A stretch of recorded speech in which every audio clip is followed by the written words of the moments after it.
मेरी तरफ से आप दोनों को और पूरी कौम को मुबारकबाद। ये जो सीज फायर हुआ है खित्ते में और अल्लाह ताला ने पाकिस्तान को जो इज्जत दी है, पहले तो मुबारकबाद वसूल करें, फिर उससे आगे बात करें। अल्लाह का बड़ा करम है, अल्लाह का एहसान है, उसने पाकिस्तान को इतनी इज्जत दी और उससे बढ़ ये एहसान है कि मासूम लोगों की जानें बची। तो मैं समझता हूँ कि ये बहुत बड़ी अचीवमेंट है और अल्लाह ताला ने शहबाज शरीफ, आसिम मुनीर, इसहाक डार, इन सारे लोगों के किस्मत में ये इज़्ज़तें लिखी हैं और अल्लाह ताला इनको और नवाज़े, क्योंकि जितनी उनको इज़्ज़त मिलेगी, उससे ज़्यादा पाकिस्तान को मिलेगी।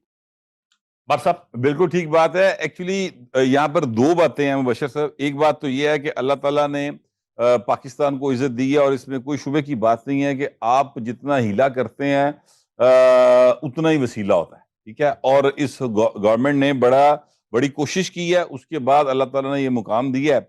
अब कुछ लोग इसको खराब करने के चक्कर में पड़े हुए हैं, कुछ जिसमें लोग नहीं है, माज़रत के साथ मैं आज टीवी पे एक बात कह रहा हूँ, जिसने बैन करना है मुझे करके दिखाए।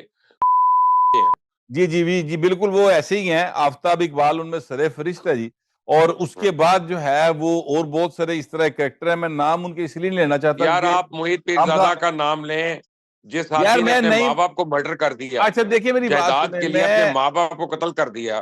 मुबशर साहब, मेरी बात सुने। उसने वो कत्ल कर दिया, नाम लेके ना उदी खाम खा तुसी ना तशहीर कर दो। मैं नाम नहीं लेना कट चाहता। दो फिर, अब बस सिर्फ कट दो। इतना इतना कहना चाहता हूं कि जिसने अपने मरे बाप के अंगूठे लगाकर बहन भाई की जायदाद खा ली, फिर एक जो खोते अपनी पे बैठ माँ के को भाग किसने गया। मर्डर किया? अच्छा, अपनी माँ को किसने मर्डर किया? अगला अगला बंदा जो खोते में बैठ के भाग गया। फिर एक और बंदा है हाँ, जिसका सुसर जो था वो जुल्फकार अली भुट्टो के कत्ल से जिसके हाथ रंगे हुए, जिसके सुसर के, उसका नाम है शापर, ठीक है। और फिर एक और बंदा जो कि अजीबुल शक्ल है, पता नहीं इंसान है क्या है, मैं उसका नाम नहीं लेना चाहता। और बहुत बड़े अखबार का वो एडिटर भी रहा है। आपकी दुश्मन नंबर 1 ने उसको एडिटर रखा था अपने अखबार का, बल्कि ग्रुप एडिटर रख लिया था। तो वो जो है हाँ। वो अब अमेरिका में बैठ के पाकिस्तान के खिलाफ बोलता है। इसी तरह यहां पर भी बहुत सारे ऐसे अरे यार, अपना भट्ट की हो गया, वो बोलता नहीं, वो भौंकदा है। हाँ ठीक है, बिल्कुल ठीक बात है। यारो जैली जैली जट भुल गए हो, जैली ड्रिपल आंदा व्हील चेयर से साह चढ़िया होंदा। हाँ हाँ हाँ हाँ हाँ, हाँ उसको भूल गए यार हाँ, आप। उधर उधर भी आ रहे हैं सर, उधर उधर भी भी आ आ रहे हैं रहे सर। और जिसकी दादी जड़ी है ना, वो आलू पालक छड़ के आ गई सी पाकिस्तान ली। अम्मी बाजवा निकल। हाँ, अम्मी बाजवा निकल आई सी। ते अजकल अम्मी जड़ी है ना, वो कोशिश ओंदी दिखाई है किसी पासों कोई जड़ा ना वो कोई सैयद घराने च वड़ जाए, लेकिन वो वड़न का चांस नहीं पे मिलता ना। तो मैं कहने का मतलब ये है मेरे कि ये वो सारे खबीस हैं जो इस मुल्क की इस्टेब्लिशमेंट ने जम्मे पाले पोसे सन, वो हुण सानी पे ने आके। तो अब ये तो ये कोशिश करें, फिर मोदी अच्छा, मीडिया का जो इनका हाल है। कमाल नहीं है कि पूरे इंडियन मीडिया का और इनका मौकफ एक ही है, एंगल भी एक है। सर उसकी वजह है ना, इन्हों की कुड़गुड़ आंडे एको पासे ने, ये डॉलर उत्थों आंदे ने। मैं आपको बिल्कुल ईमानदार से बता रहा हूं। मैं बल्कि एक हमारे दोस्त हुआ करते थे, अब दुनिया में नहीं रहे, उनका नाम था हसीब बाबा। वो जो है बिजनेस रिकॉर्डर में होते थे, अब इस दुनिया में नहीं रहे। वो अक्सर आपके एक क्लास फेलो, आपके एक क्लास बल्कि कॉलेज फेलो के बारे में ये कहा करते थे कि ये राह का एजेंडा है, ठीक है। और वो अब लंदन में बैठ के जिस तरह की पोस्टें करता है, मन लगता है हसीब बाबा जी गल करता सी मजाक ही भावें, लेकिन गल दुरुस्त निकल आई है, क्योंकि वो जिस तरह की पोस्टें करता है, यार, आपको मैं बिल्कुल उस भट्ट तरह की साहब एक पोस्टें जो है बड़ी वो सीरियस इंडिया से बात आती हैं। बताऊं। मैं अभी इस्लामाबाद था 2-3 दिन, कई एम्बेसडर्स को मैं मिला हूं और फॉरेनर्स को मिला हूं, एंड टॉप लेवल अमेरिकन भी और दूसरे ममालिक के भी एम्बेसडर्स को वन ऑन वन। सब ने मुझे एक बात कही है। उन्होंने कहा, यार, पाकिस्तान ने जिस तरह पिछले 1.5 साल में अपनी फॉरेन पॉलिसी को चलाया है ना, वो काबिल फख्र है और ये यूनिवर्सिटीज में पढ़ाई जानी चाहिए ये। और ये फॉरेन पॉलिसी जो है, इतनी इन्होंने डेलिकेट किस्म से इन्होंने हैंडल की है, जिसका कोई हद नहीं है। और ये मैं टॉप के सफीरों की बात कर रहा हूँ। आपको पता है, भट्ट साहब मेरे अल्हम्दुलिल्लाह दोस्त हर जगह है, जी और जी ये उन्होंने तारीफन कहा है। और उन्होंने कहा है कि यार, हम सुनते थे या सोचते थे कि सफारतकारी के ये फायदे हैं या सफारतकारी ऐसे हो सकती है, पाकिस्तान ने करके दिखा दी है। अब बिल्कुल तो ठीक यार, ये बात कोई है। छोटी बात है?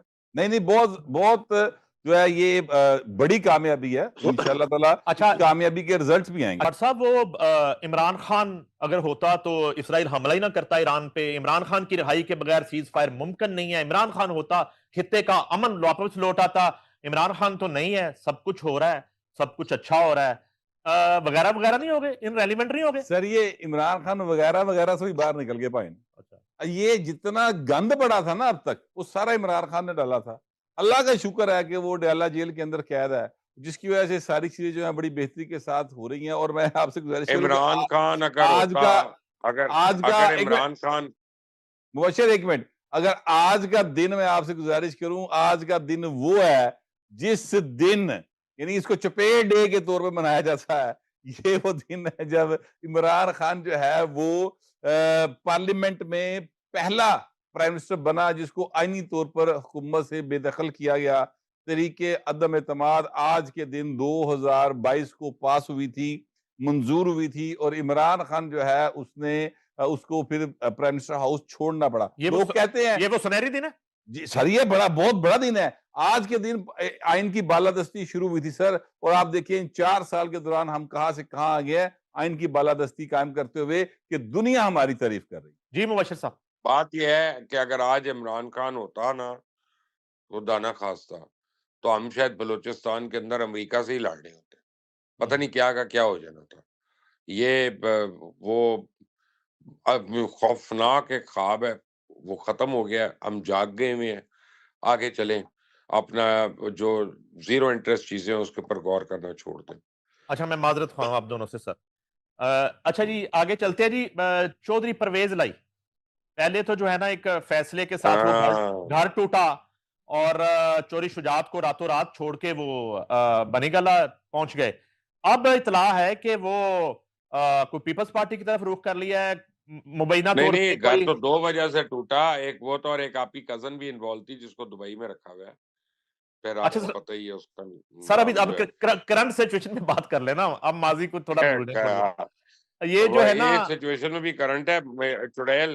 चुड़ैल खबर दे रही है, अब मुझे नहीं पता कितनी सही है, कि चौधरी परवेज लाई जो है वो जरदारी साहब से मिल चुके हैं और ऑफर कर चुके हैं कि मैं पीपल्स पार्टी में आता हूँ, अगर आप मुझे गवर्नर बना दें तो मैं नून लीग के साथ ये करूंगा तो वो करूंगा पंजाब में। मुझे नहीं पता कि इसमें कितनी सदाकत है, मुझे नहीं पता कि जरदारी साहब क्या सोच रहे हैं, लेकिन मेरे ख्याल में चौधरी परवेज लाई ये सोच रहे हैं कि किसी तरह मुन्नत के पास सारे केसेस खत्म हो जाएं और उसके लिए आसानियां हो जाएं पाकिस्तान में। भट्ट साहब, क्या इस हद तक परवेज लाई जा सकते हैं?